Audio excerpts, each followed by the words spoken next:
बोले हर हर महादेव, हर हर महादेव, हर हर महादेव शंभू। बोलिए काशी विश्वनाथ भगवान की जय, गणपति गणेश भगवान की जय। वज्रकुंड महाकाय सूर्य कोटि समप्रभा, निर्विघ्नं निर्विशेष सर्वकार्येषु सर्वदा। गणपति गणेश भगवान की जय। मेरे अंगना में आए भोलेनाथ, तस्वीरी मैं क्या मांगूं। मेरे अंगना में आए भोलेनाथ, तस्वीरी मैं क्या मांगूं। मेरे अंगना में आए भोलेनाथ, ओ अंगना में आए भोलेनाथ, तस्वीरी मैं क्या मांगूं। ओ जब मैंने भोले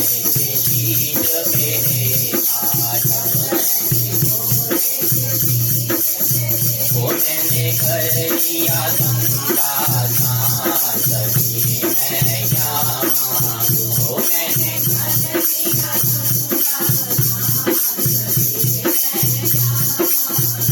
मेरे अंगना में आए भोलेनाथ, तभी मैं क्या मांगूं। मेरे अंगना में आए भोलेनाथ,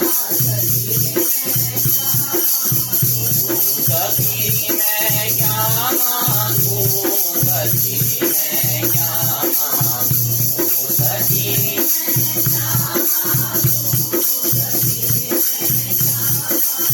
ओ मेरे अंगना में आए भोलेनाथ, कभी मैं क्या मांगूं। मेरे अंगना में आए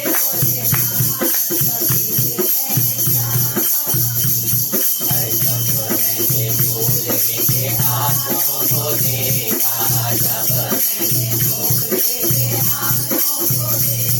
अरे जब मैंने भोले के हाथों को देखा, जब मैंने उन्होंने दिया मुझे आशीर्वाद, कभी मैं क्या मांगूं। उन्होंने दे दिया मुझे आशीर्वाद,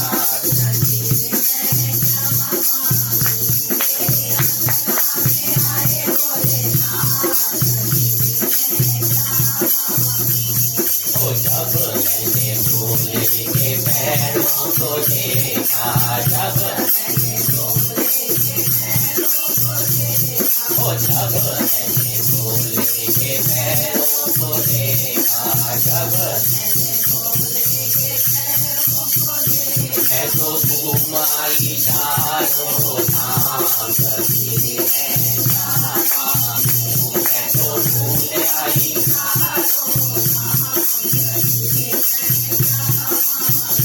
मेरे अंगना में आए भोलेनाथ, तस्वीर मैं क्या मांगूं। मेरे अंगना में आए भोलेनाथ, तस्वीर मैं क्या मांगूं। वो जब मैंने भोले के मुखड़े को देखा, जब देखा, जब मैंने भोले के मुखड़े को देखा,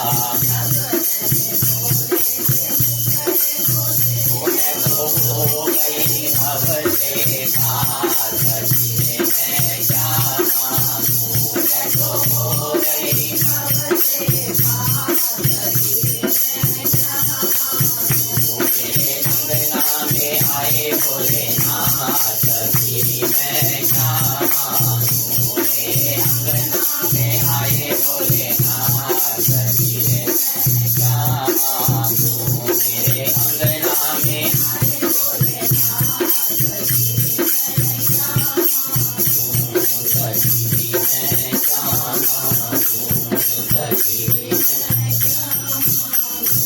बोले हर हर महादेव, काशी विश्वनाथ भगवान की जय, शंभू महाराज की जय। श्रावण मास पुराण कथा और महात्म को, इस कथा को भगवान भोलेनाथ सनत कुमार जी को सुना रहे हैं और जो ये पूरा व्याख्यान है सूत जी में भक्तों के लिए कर रहे हैं। इसी कथा को आगे वर्णन करते हुए चतुर्थी तिथि का उन्होंने व्रत अनुष्ठान उद्यापन का वर्णन किया और उसके बाद उनके भगवान भोलेनाथ ने सनत कुमार जी के मन में उस भक्ति ललाई पिपासा को देखा, उसका अमृत पान करने की इच्छा जो उनके अंदर बढ़ती जा रही थी, तो उसी पिपासा को, उस अमृत पान को और ग्रहण करने के लिए, कथा अमृत पान को और ग्रहण करने के लिए भगवान शंकर उनसे बोलते हैं कि हे महामुने, श्रावण मास में जो व्रत करने योग्य है वो अब मैं तुम्हें बताता हूँ, उसे ध्यान पूर्वक सुनिएगा।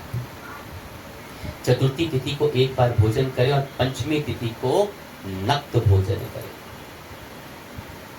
पंचमी तिथि के वर्णन पे आ रहे हैं गुरु। स्वर्ण, चांदी, काष्ठ अथवा मिट्टी का 5 फणों वाला सुंदर नाग बनाकर पंचमी तिथि के दिन उस नाग की भक्ति पूर्वक पूजा करनी चाहिए। बोले शंकर भगवान की जय। क्योंकि नाग पंचमी का उत्सव पर्व की पूजा व्रत होता है। द्वार के दोनों ओर गोबर से बड़े बड़े नाग बनाएं और दधी, शुभ, दुआकरों, कनेर, मालती, चमेली, चंपा के फूलों, गंधों, अक्षतों और धूपों से, मनोहर दीपों से उनकी विधिवत पूजा करनी चाहिए। उसके बाद ब्राह्मणों को घृत, मोदक तथा खीर का भोजन कराना चाहिए। इसके बाद अनंत, वासुकी, शेष, पद्मनाभ, कंबल, करकोटक, अशु, 8वां दिक्काश, शंखपाल, काली तथा तक्षक, इन सब नाग कुल के अधिपतियों को तथा इनकी माताओं पत्नियों को भी हल्दी और चंदन से दीवार पर लिखकर फूलों आदि से इनकी पूजा करनी चाहिए। बोले शंकर भगवान की। उसके बाद बुद्धिमान पुरुष को चाहिए कि वामी में प्रत्यक्ष नागों का पूजन करे और उन्हें दूध पिलाए। घृत और शर्करा मिश्रित पर्याप्त दूध नागों को अर्पित करना चाहिए। उस दिन व्यक्ति लोहे के पात्र में पूरी आदि नहीं बनानी चाहिए। नाग पंचमी दिन लोहे के पात्र में पूरी आदि जो नहीं होना चाहिए। नैवेद्य के लिए गौधूम का पायस भक्ति पूर्वक अर्पण करें और भुने हुए चने, धान का लावा और जो सर्पों को अर्पित करना चाहिए और स्वयं भी उन्हें ग्रहण करना चाहिए। भक्तों को भी यही खिलाना चाहिए और इससे उनके दांत और मजबूत हो जाते हैं। बोले शंकर भगवान की जय। सांप की बांबी के पास श्रृंगार युक्त स्त्रियों को गायन तथा वादन करना चाहिए।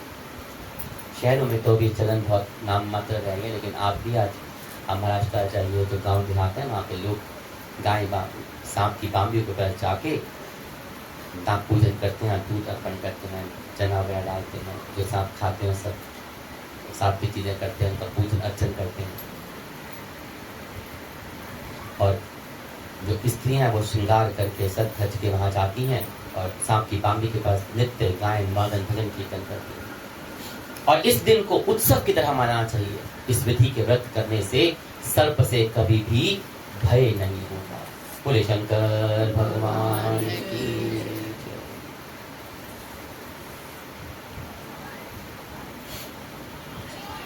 नाग पंचमी क्यों मनाई जाती है? एक बहुत छोटा सा पौराणिक हमारे शास्त्र में जो वर्णन आता है कि जन्मेजय अर्जुन के पौत्र राजा परीक्षित के पुत्र थे। उन जन्मेजय ने पिता की मृत्यु के कारण सर्पदंश जाना।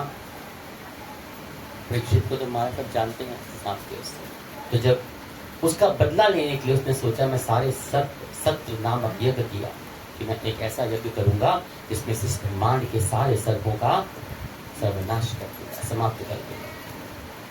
और उसने ऐसा किया।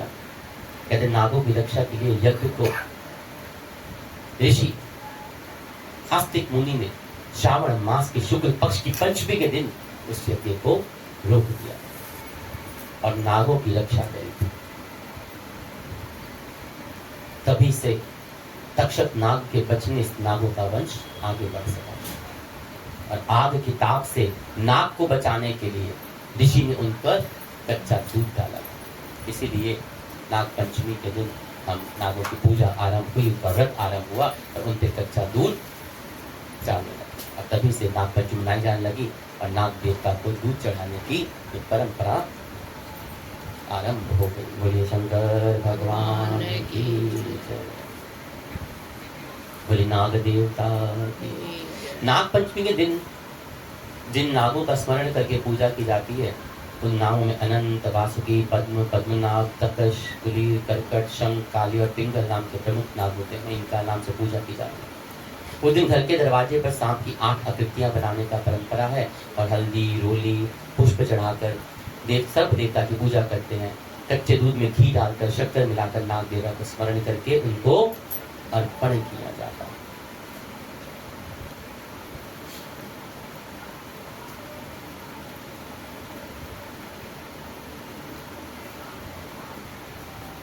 इस उत्सव को भगवान भोलेनाथ कहते हैं सनत कुमार जी को कि हमें इस व्रत को, इस पर्व को उत्सव की तरह मनाना चाहिए। और इस तिथि से,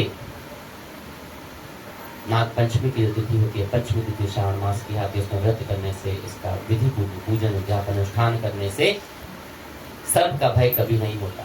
हे विप्र, हे सनत कुमार, मैं लोगों के हित की कामना से आपको कुछ और भी कहूंगा कि हे महामुने, आप उसे सुनिए। हे वत्स, नाग के द्वारा डसा गया मनुष्य मरने के बाद अधोगति को प्राप्त होता है और अधोगति में पहुंचकर वह तामसी सर्प हो जाता है। इसकी निवृत्ति के लिए पूर्वोक्त विधि से एक भुक्त आदि समस्त कृत्य करें और ब्राह्मण को नाग निर्माण तथा पूजन आदि आदर पूर्वक कराएं।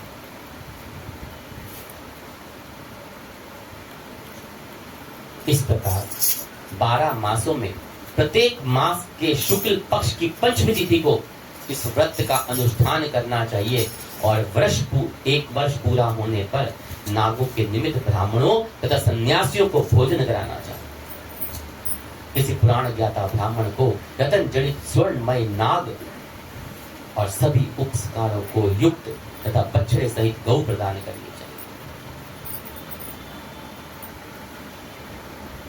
दान के समय सर्वव्यापी, सर्वकामी, सब कुछ प्रदान करने वाले अनंत नारायण का स्मरण करते हुए ये कहना चाहिए कि हे गोविंद, मेरे कुल में अगर कोई व्यक्ति सर्पदंश से अधोगति को प्राप्त हुआ है, जो हमारे पीछे की पीढ़ियां भी हैं जो पितृ हो गए, अगर वो भी सर्पदंश से अधोगति को प्राप्त हुआ है, उनका वो भ्रमलीन हुए हैं, तो मेरे द्वारा किए गए इस व्रत तथा दान से वो उससे मुक्त हो जाए। ऐसा उच्चारण करके अक्षत युक्त तथा श्वेत चंदन मिश्रित जल वासुदेव के समक्ष भक्ति पूर्वक जल में छोड़ देना चाहिए। बोलिए हर हर महादेव शंभू।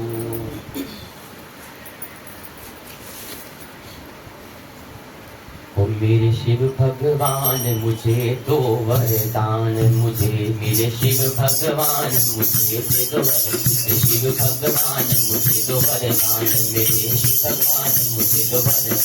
मैं कब से खड़ी हाथ जोड़ के, मैं कब से खड़ा हाथ जोड़ के, मैं कब से खड़ा हाथ जोड़ के, मैं मेरे शिव भगवान मुझे दो वरदान, मेरे शिव भगवान मुझे, मैं कब से खड़ा हाथ जोड़ के, मैं कब से खड़ा, मैं कब से खड़ा हाथ जोड़ के, मैं नमः शिवाय नमः शिवाय नमः शिवाय नमः शिवाय नमः शिवाय नमः शिवाय नमः शिवाय ओम नमः शिवाय ओम नमः शिवाय ओम नमः शिवाय। मेरी बिगड़ी सवार में आया तेरे द्वार, मेरी बिगड़ी सवार में आया तेरे द्वार, मेरी वो नाता दुनिया से आया छोड़ के, वो नाता दुनिया से आया छोड़ के, अरे नाता दुनिया से आया छोड़ के, मैं नाता दुनिया से आया छोड़ के। नमः शिवाय ओम नमः शिवाय ओम नमः शिवाय ओम नमः शिवाय। मैं कब से खड़ा हाथ जोड़ के, मैं कब से खड़ा हाथ जोड़ के, मैं कब से खड़ा हाथ जोड़ के, मैं कब से खड़ा